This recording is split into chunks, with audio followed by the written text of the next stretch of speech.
Mateus capítulo 5, por favor. Isso, graças a Deus.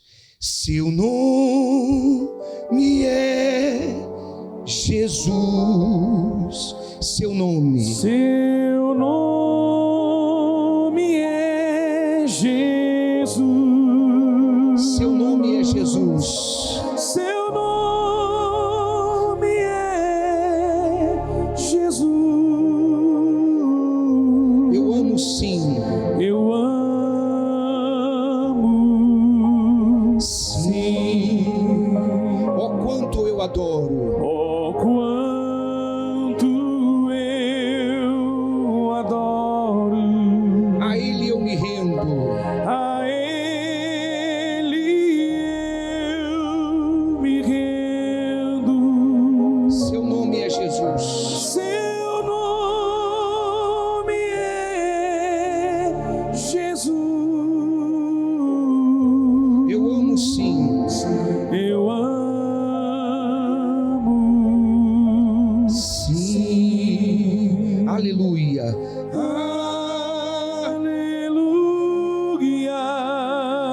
aleluia, Aleluia. louvado seja, Louvado seja o Cristo Jesus. aleluia, Aleluia. aleluia, Aleluia. louvado seja, Louvado seja Jesus. capítulo 5, versículo 9 de Mateus. Essa é a 7ª bem-aventurança. Amém, pessoal? Então diz assim, Jesus disse assim: bem-aventurados os pacificadores, porque eles serão chamados filhos de Deus. Deixa eu explicar algo aqui. Nem sempre aquele que ama a paz, quer paz, ele é um pacificador. Compreende ou não? Vou repetir. A palavra pacificador nasce de outra palavra, nasce da palavra paz. Tem um sentido de paz. Mas nem sempre aquela pessoa que ela quer paz, ela ama a paz.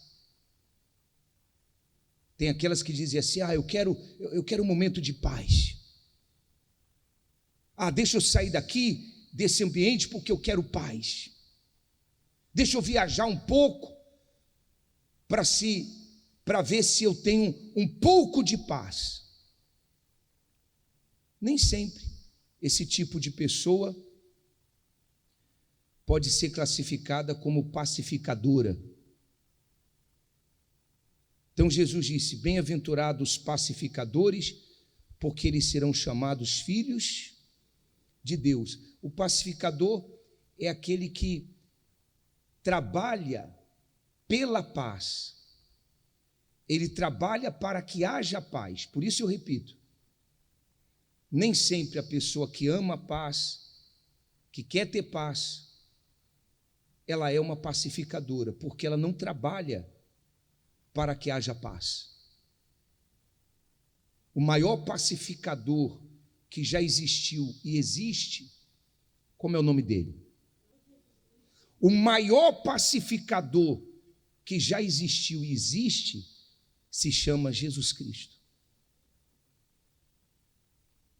Porque através dele, por meio do que ele fez pela humanidade, ele morreu pelos nossos pecados para que tivéssemos, através dele, perdão.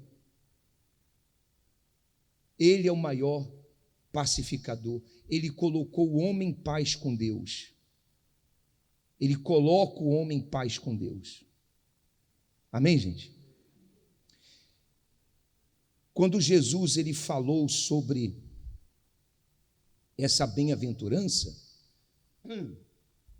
é importante aqui enfatizar que o povo judeu, eles viviam baixo o domínio do Império Romano. Eles viviam baixo uma opressão. Então, qual era o clima em Jerusalém? Qual era o clima entre os romanos e os judeus? De paz ou de guerra? Paz? Não, era de guerra. Inclusive, os judeus, só a título de conhecimento, e isso ajuda o entendimento do que nós estamos falando, os judeus, eles esperavam que o Messias prometido por Deus, o Messias anunciado pelos profetas, viesse sendo um rei severo, sendo um rei, sabe, poderosíssimo, com todos os recursos humanos e precisos para tirar o poder do Império Romano e passar para eles. Eles esperavam um rei que viesse dar a eles as benécias, os bens desse mundo, a autoridade nessa terra. Mas de repente vem um Jesus que diz assim, vem um Messias, né? Jesus que diz assim: ame os seus inimigos. É forte, não é, pessoal? Ame os seus inimigos. Aquele que te feriu uma face, dá-lhe também a outra. Se o teu inimigo obrigar você a andar 1 milha, anda com ele 2. É forte, não é? Ele disse assim: dá a quem te pede. Eles não aceitaram Jesus por esse motivo. Por esse motivo. Falta de entendimento. Então, o que nós entendemos? O que nós entendemos? Nós entendemos que as bem-aventuranças, ela traz um diagnóstico de falência espiritual, decadência espiritual. As bem-aventuranças é o diagnóstico que mostra o quanto o homem está doente no seu interior. É um diagnóstico que mostra o quanto o homem está distante de Deus, distante de ser aquele que Deus espera que ele seja.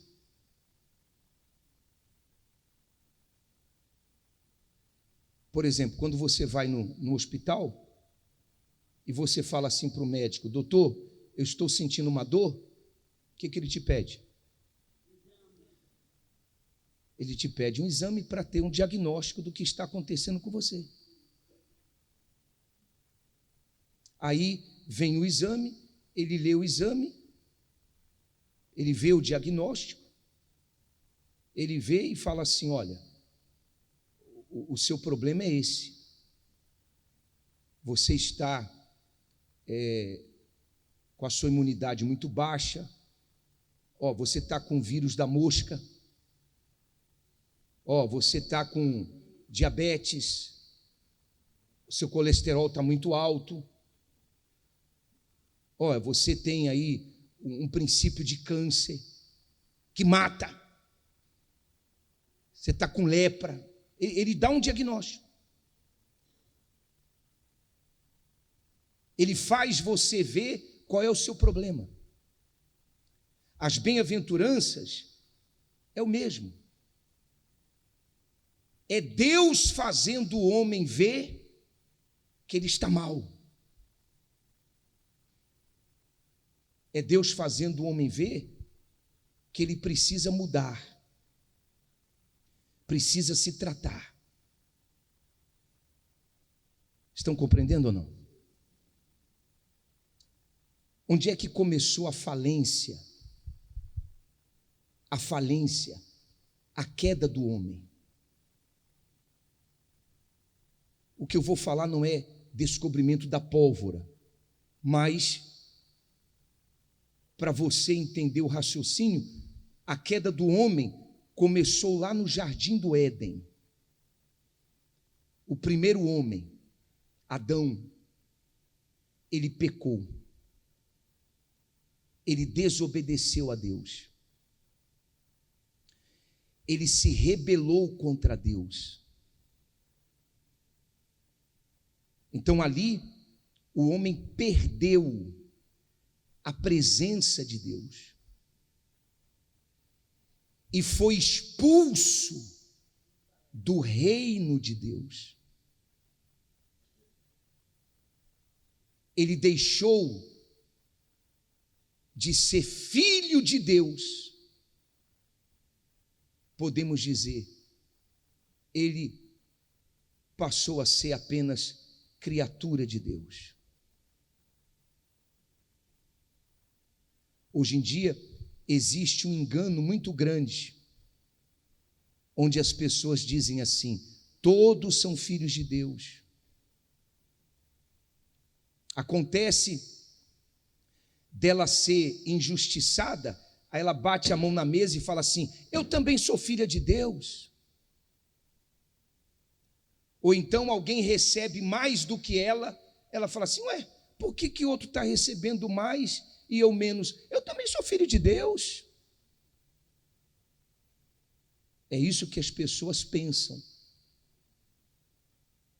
Mas entenda que esse pensamento é um grande engano. A Bíblia nos mostra que existe o filho do diabo. Leia. Anota aí, lê na sua casa. Evangelho de João, capítulo 8. Leia. Se eu não me engano, versículo 44. Leia. Jesus, ele olha para o homem religioso e diz assim: vós sois filhos do diabo, que é o vosso pai.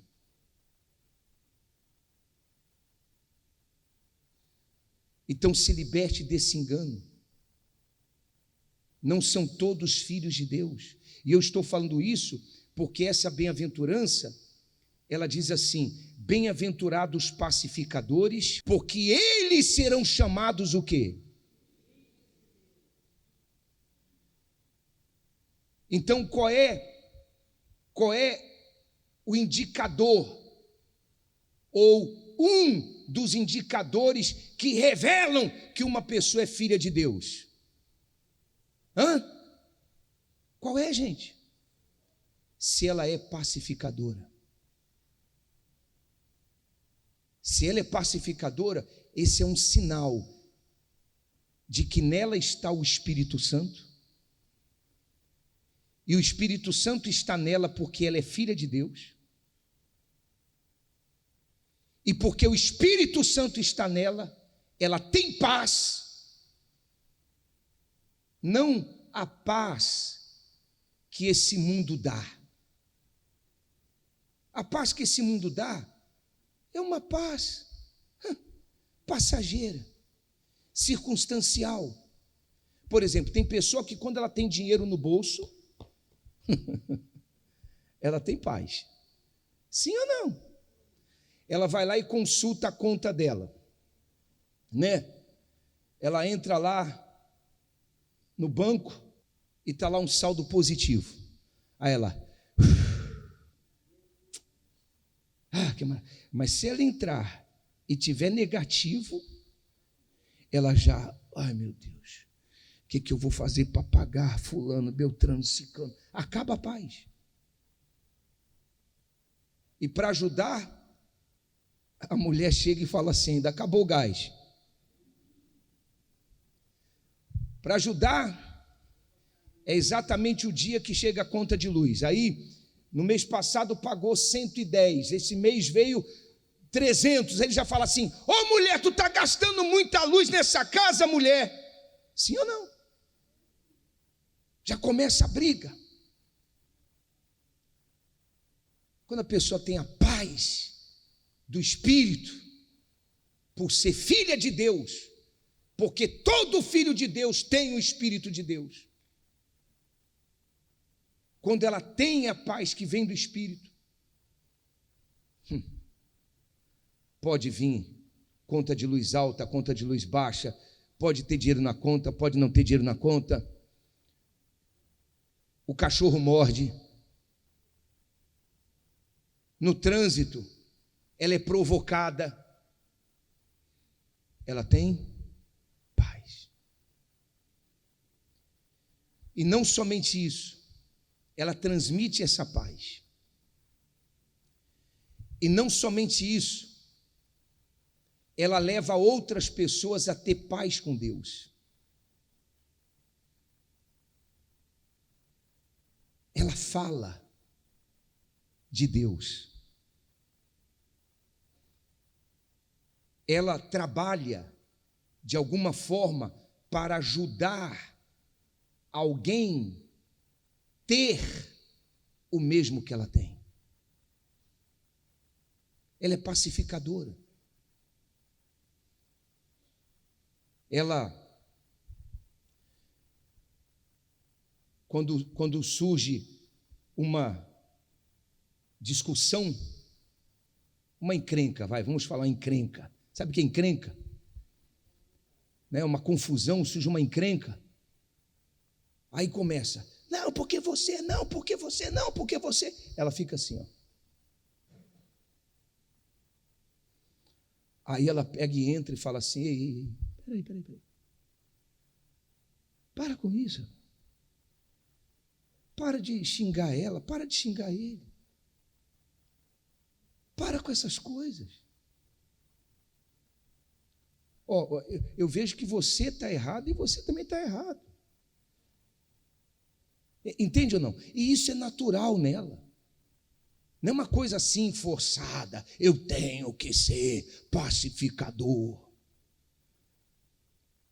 Você tem que entender que o fruto do Espírito Santo é natural no homem. A banana dá força para dar banana? A bananeira dá força para dar bananeira? A bananeira dá força para dar banana? A macieira dá força para dar maçã? Faz assim, ó. Aí nasce a banana? É natural. A bananeira carrega a semente da banana, então ela vai dar o que, gente? Então, se a pessoa carrega o Espírito de Deus, porque ela é filha de Deus, naturalmente ela vai dar o fruto do quê? Então Jesus, ele vem falando das bem-aventuranças para mostrar.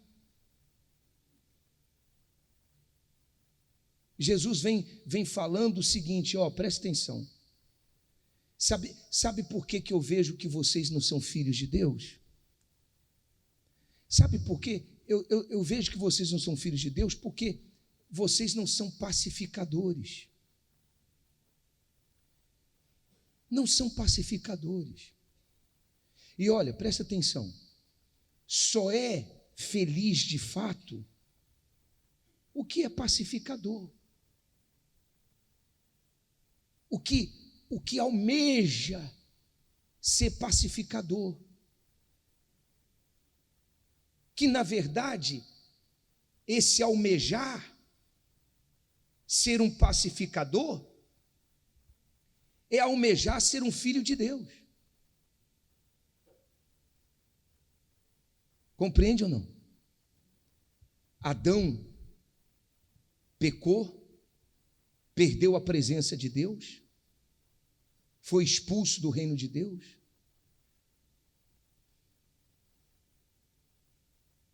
Adão passou a estar morto, espiritualmente morto, vivo para os homens, morto para Deus, vivo para o pecado, morto para Deus. E é assim que hoje o homem está vivendo, morto para Deus, vivo para o pecado. Quer ver uma coisa? Davi, abre aí a Bíblia, Isaías não, Salmo 51. Coloca aí, por favor.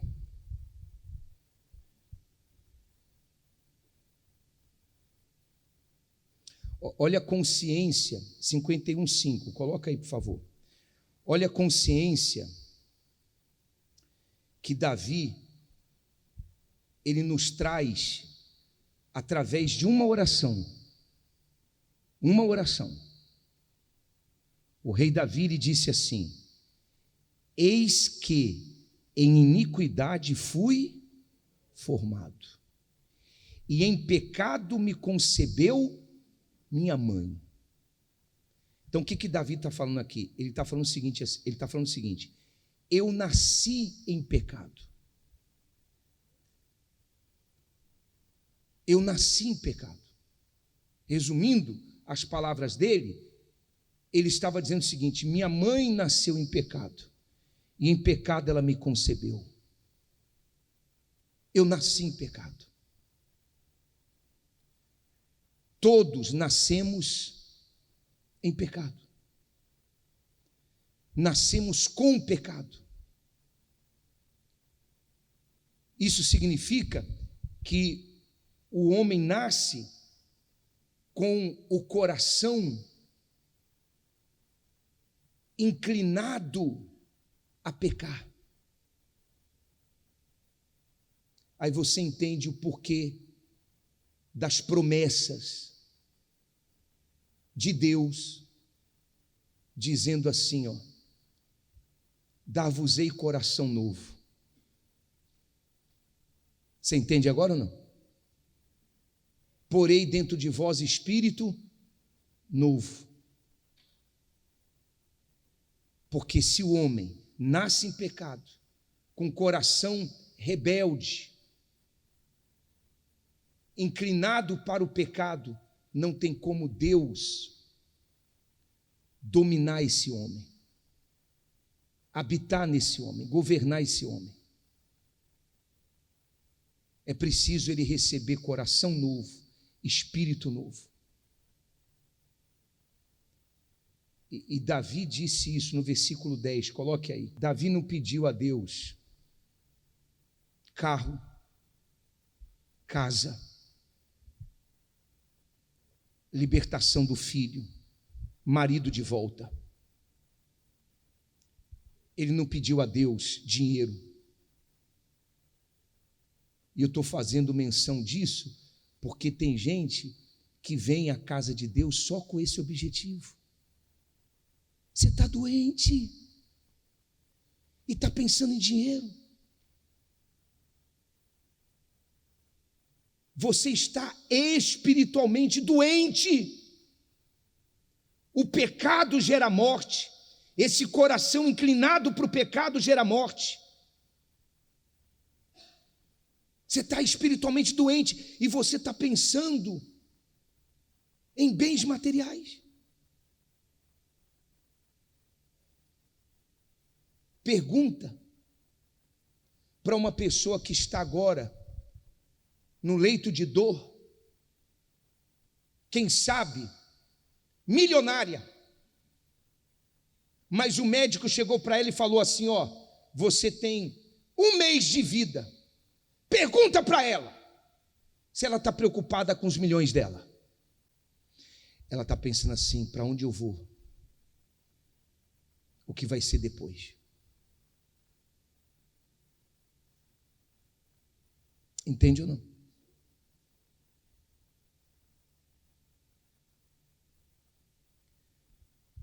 Davi pediu assim, olha o que ele falou: cria em mim, ó Deus, o que, gente? Um coração puro, e renova em mim um espírito reto. Quer dizer, eu nasci em pecado, mas eu não quero viver assim não. Eu pequei porque meu coração me levou a pecar. Eu nasci em pecado, o pecado está me dominando, mas eu não quero viver assim não. Eu quero um coração novo, um espírito reto. Ou seja, eu quero nascer de novo. Jesus ensina isso. Vamos lá, Evangelho de João, capítulo 3. Já vamos terminar, pessoal. João 3, no versículo 3, ou melhor, deixa no 1 mesmo, no 1, 3:1. E havia entre os fariseus um homem chamado como? Nicodemos, príncipe dos judeus. Este foi ter de noite com Jesus e disse-lhe: Rabi, bem sabemos que és mestre vindo de Deus, porque ninguém pode fazer estes sinais que tu fazes se Deus não for com ele. Então esse homem foi até Jesus, Nicodemos, um religioso, e disse assim: mestre Jesus, eu sei que o Senhor veio do céu, ninguém faz milagres como o Senhor faz se não viesse do céu. Aí Jesus disse para ele assim: na verdade te digo, na verdade te digo, que aquele que não nascer de novo não pode ver o reino de Deus. Aí no versículo 4 diz: disse-lhe Nicodemos: como pode um homem nascer sendo velho? Pode porventura tornar a entrar no ventre de sua mãe e nascer? Aí Jesus disse: na verdade te digo, que aquele que não nascer da água e do Espírito não pode entrar no reino de Deus. Quer dizer, Jesus disse para ele que ele tinha que nascer de novo. O que é nascer de novo? É nascer do alto. Você nasceu do seu pai e da sua mãe. Eu nasci de meu pai e de minha mãe. Primeiro nascimento. Mas nascemos em pecado. Não tem como ser filho de Deus se você apenas nasce de seu pai e de sua mãe. Não tem como. Para você ser filho de Deus, você tem que nascer do Espírito Santo. É o nascimento que vem do alto. Nicodemos não entendia isso. É como muitos não entendem isso. Nicodemos perguntou: como é que eu vou nascer de novo? Eu vou voltar para o ventre de minha mãe? Jesus disse: não, meu filho, esse nascimento é um nascimento espiritual. Você tem que nascer da água, nascer da palavra de Deus. Você tem que nascer do Espírito. Ou seja, você tem que receber o Espírito Santo.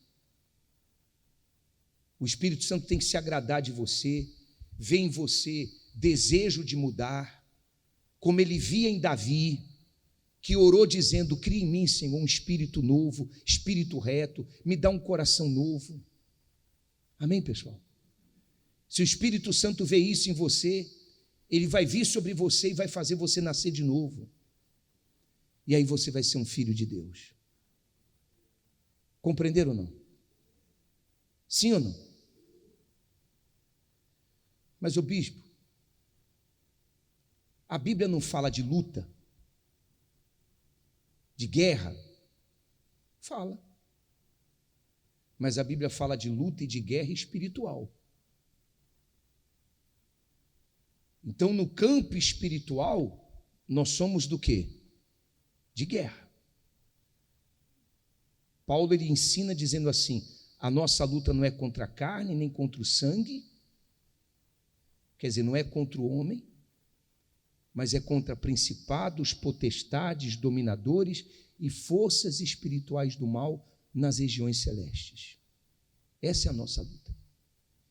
Então, o Filho de Deus, ele vive em guerra espiritual, mas no relacionamento com o seu próximo, ele é um pacificador.